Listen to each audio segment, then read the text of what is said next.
He tenido un buen feedback sobre el especial de 100 suscriptores que subí con las razones por las que dejé mi trabajo en el sector sanitario alemán. He decidido hacer un análisis más profundo al respecto. Bienvenido al Vikingo en profundidad. En papel, el sector sanitario alemán es uno de los mejores del mundo, con unos recursos impresionantes. Solo hay que mirar, como por ejemplo en la crisis del corona, aumentaron las camas de cuidados intensivos a un potencial de 50.000 camas por 83 millones de habitantes que hay. La atención médica está cubierta por Praxis, que son médicos o terapeutas que tienen montados una consulta, por MVZ, Medizinische Versorgungszentren, que se parecen a los centros de salud en España, por ejemplo. Tenemos hospitales, tenemos centros de rehabilitación y centros de cuidados de personas, de mayores y hospicios. Sobre todo el tema de los centros de rehabilitación es algo excepcional. Si has tenido alguna enfermedad grave, si has estado en el hospital, es probable que te envíen a un centro de rehabilitación. En la neurología, por ejemplo, puede ser que estés varias semanas, incluso varios meses, en un centro dedicado a ello. Obviamente, no es solo por una razón altruista, porque claro, cualquier persona que puede volver al trabajo puede seguir pagando impuestos.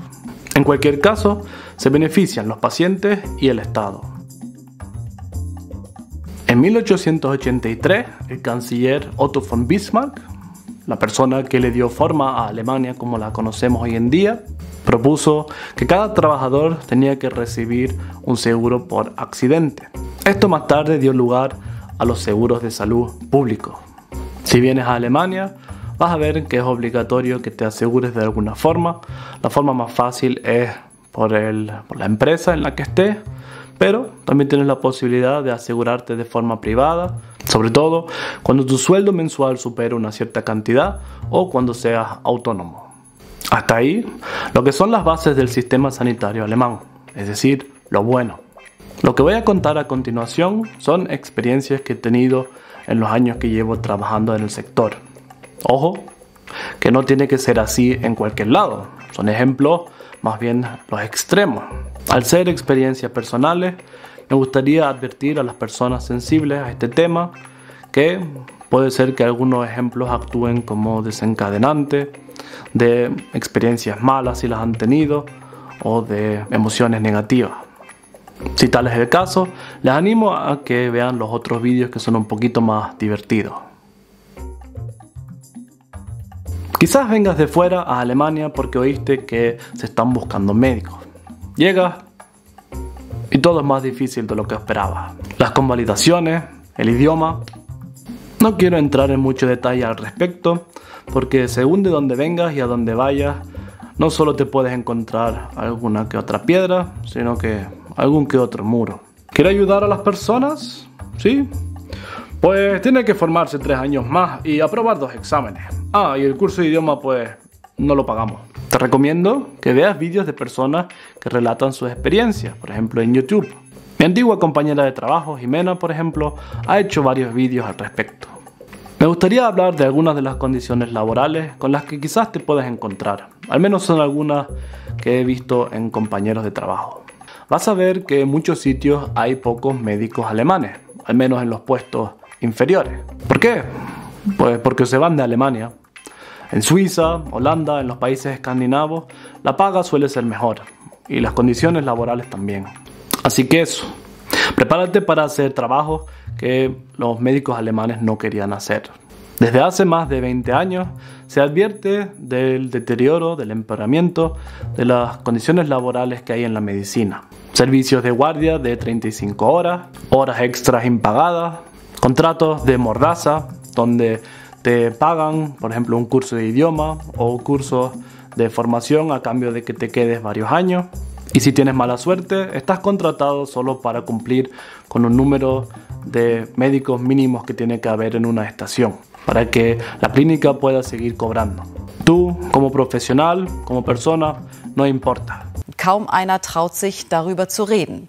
Aber wir haben eine junge Ärztin getroffen, die uns anonym ihre Geschichte erzählt.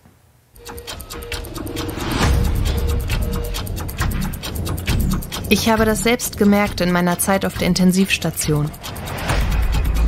Am Ende war ich so ausgelaugt, auch zwischenmenschlich, dass ich nichts mehr mit mir anzufangen wusste. Ich habe keine Hobbys mehr, ich sehe meine Freunde nicht mehr, ich habe kaum noch Kontakt zu meiner Familie. Das kann man, glaube ich, nicht lange aufrechterhalten, ohne tatsächlich irgendwie zu Schaden zu kommen. No lo hagas, organízate. Por ejemplo, en el sindicato del Marburger Bund, que defiende los intereses de los médicos. No puedes ayudar a nadie si en el camino te quemas o terminas enfermo tú mismo. 1995. Vamos a privatizar el sector sanitario. Vamos a reducir 50.000 puestos de enfermería de jornada completa. Bien. 2013. Nos faltan 30.000 enfermeros. Tampoco hay docentes suficientes para formar suficientes enfermeros nuevos. Traigamos enfermeros de China y de Filipinas. Nice. No hay mucho más que decir. ¿Conoces los trenes esos antiguos de vapor y carbón? Tú eres el carbón. Es un desastre. 40 pacientes en un asilo de mayores con un enfermero. No puede ser así. Es así. Y es que para las empresas hay un truco muy fácil. A los servicios de control de calidad del Estado y de los seguros de salud les interesa la media de enfermeros que hay durante el día, durante la semana, durante el mes. Vale, igual por el día tienes a 6 compañeros, pero si 2 se han dado de baja para el turno de noche, pues igual de repente estás solo. Eso no necesariamente se recoge en la media. Hay momentos en los que como enfermero vas a estar con muchísimo estrés y no te va a quedar espacio para la empatía. Auf die Patienten eingehen, gleichzeitig immer die Uhr im Hinterkopf. Es gibt strikte Zeitvorgaben für jede Tätigkeit. Gleich kommen die Kollegen. Die Patienten wollen Frühstück und die Tabletten sind noch nicht sortiert. 2 Schwestern kümmern sich um 24 Patienten, zusammen mit 2 Praktikanten. Es gibt schon Zeiten, da fühlt man sich gehetzt. Es ist wirklich so, da rennt man seiner Arbeit hinterher und weiß auch gar nicht, ob man das wirklich alles schafft, was man an dem Tag halt, was so einem vor einem liegt. ¿Eres paciente y por la noche te hiciste encima? Lo siento mucho. Hay cambio de turno, que ellos se ocupen. ¿Llevas 2 horas en una silla de ruedas y te duele todo el cuerpo porque no puedes moverte? Lo siento, estamos en el descanso. Es terapéutico.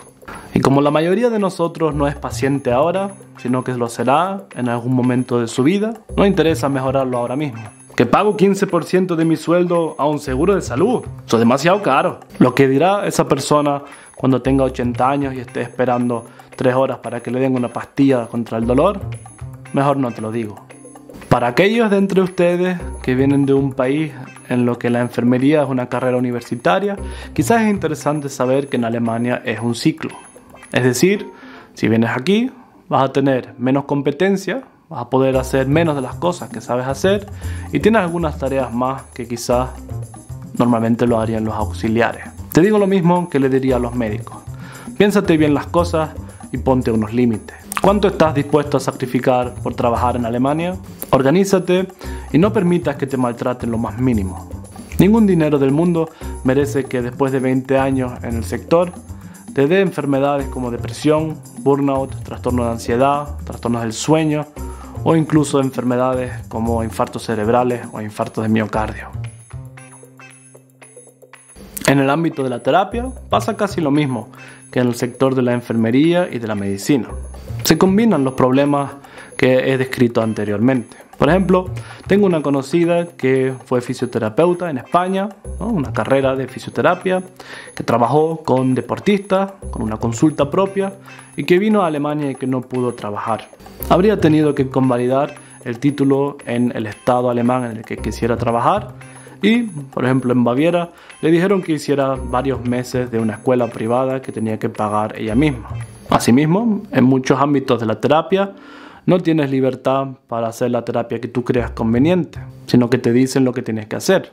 Y del tiempo de terapia ni hablamos. La guía de tratamiento para pacientes de ortopedia, por ejemplo, te dice que con 15 minutos por paciente es suficiente fisioterapia. Si estás en una empresa generosa, igual te lo sube a 20. Pero claro, a partir de ahora lo tienes que documentar por ordenador.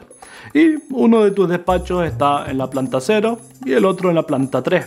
Y si quieres ir al baño, pues está en la planta 2. Así que a ver a dónde llegas con los 20 minutos por paciente que hay en muchos sitios. Y de lo que quiero advertirte en especial es lo siguiente. Van a intentar ponerte tareas que no son de tu oficio. Hablé de la falta de enfermeros. Pues ¿qué se le ocurre a muchas empresas privadas?